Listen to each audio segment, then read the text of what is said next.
Hi, I'm John Cardillo, and I wanted to talk to you guys a little bit about what's really happening in Ferguson, who's really behind it, and explain to you how it's not just because of a police shooting, but in reality, it's a coordinated effort by some pretty large groups with a civil unrest agenda. So I started looking at this right at the beginning of the protest, right after the Brown-Wilson shooting incident. And this guy, DeRay McKesson, quickly became one of the most prominent on social media. I'm going to call him a social justice warrior third generation. So McKesson starts to own this movement on Twitter. He's joined by a guy named Shaun King.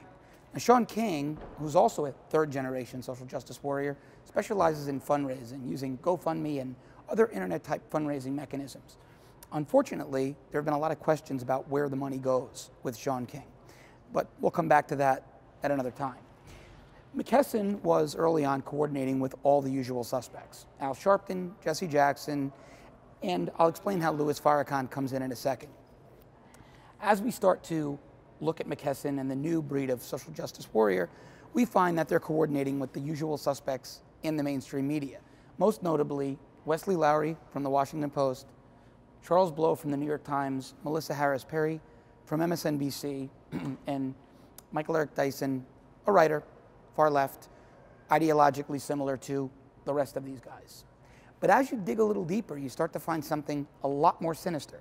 Let's go back to November, right after the grand jury came back with no true bill, no indictment on Officer Wilson. SEIU, Service Employees International Union, which we know is not just a union, but a pretty far left radical organization, puts out a press release encouraging people to go to a Get Out the Vote effort held by the National Action Network, which is Al Sharpton's group, in Ferguson, Missouri. Now, a union you would think would try to at least appear to be apolitical, but not SEIU. SEIU admits their bias, they're far left, they're promoting NAN's Get Out the Vote event. They do the event, everybody shows up that you'd expect to show up. Sharpton shows up, his local chapter president. But what's really important is a guy named Akbar Muhammad speaks, and speaks for quite a while. And he's the son of Elijah Muhammad, the founder of the Nation of Islam.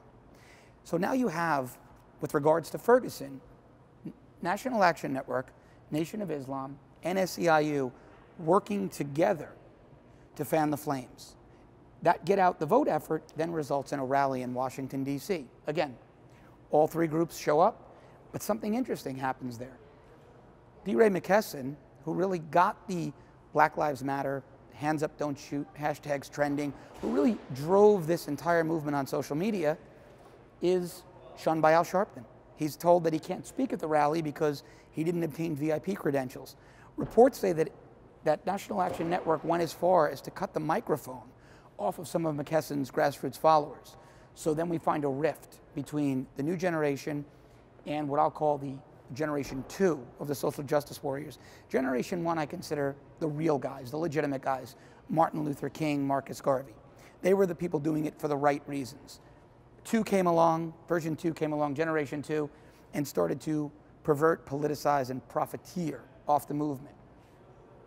All the while this is going on, our sympathetic media is fanning these flames. So it really never mattered if DeRay McKesson and Al Sharpton got along. Our friends here, they'll fan the flames for all of them as long as those flames go against the grain, as long as those flames push the agenda of the far left. Now, who's this guy? This guy's really interesting. Several months back, I see DeRay McKesson tweeting at, coordinating with this guy, John C. Muhammad. John C. Muhammad was a city official in Upland Park, Missouri, maybe 5 minutes out of Ferguson, I think 4.8 miles out of Ferguson. John Muhammad is also a devout member of the Nation of Islam who tweets in concert with the Jefferson City chapter of the Nation of Islam. Here's where nuance becomes important. Around the same time, Farrakhan gives a speech. In the speech, he talks about teaching children to throw Molotov cocktails during civil unrest. He also refers to Ferguson as Jefferson. These young people in Jefferson, they're not afraid of no tanks. Ferguson, yeah. What did I say? Yeah. Too coincidental for my comfort, considering that John Muhammad, who claims that the recent shooting of the Ferguson police officer was a false flag attack by the KKK coordinates with the Jefferson chapter. Why would Jefferson be Farrakhan's point of reference unless he was getting reports back from the field? Something to keep an eye on. Let's move over here. Who are these guys? Well, you know Method Man from Wu-Tang Clan, which had a song, PLO Style. This is a guy, Basim Masri, well-known Palestinian sympathizer, agitator, civil activist. And this woman, her name is Rania Khalek, and she is a journalist about the world. Now, they all have their own theories on what happened in Ferguson with regards to the shootings of the police officers. Method Man says, you reap what you sow. I don't care that the police were shot, too bad. Not a really nice sentiment from a mainstream musician. Masri feels that it was a false flag, that the KKK or white supremacists shot the cops. And Khalek feels that the shooting was actually intended, the rounds were actually intended to hit the protesters themselves. So all three of them are blaming it on anybody other than the 20-year-old black male shooter, Ferguson protester who was caught for the shooting. In their minds, these are all white supremacists. The perpetrators, rather, are white supremacists, KKK members, or Israeli agents. Conspiratorial, kind of nutty stuff, that's what they feel. But how do all these people get to do all this stuff? Who pays for it all? Because they're coordinating efforts halfway across the United States, thousands of people showing up. It's our buddy George Soros. As far as we've been able to track through his Open Societies Foundation and Drug Policy Alliance, Soros has trickled down $33 million that we know of into keeping these protests going, into keeping the civil unrest going. And the hierarchy breaks down in what I frankly find a pretty scary way.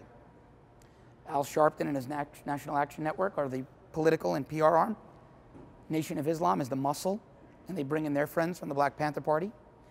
And SEIU is organizing it. So they find the people to put on the buses.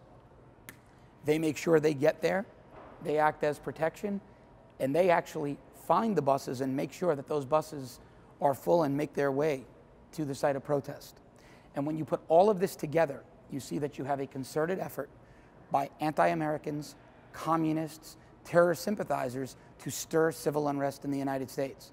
Now, knowing that Farrakhan over the years has taken hundreds of millions, if not billions, from Libya, it's really not that much of a leap to assume that ISIS will eventually understand they should be capitalizing on civil unrest in the United States.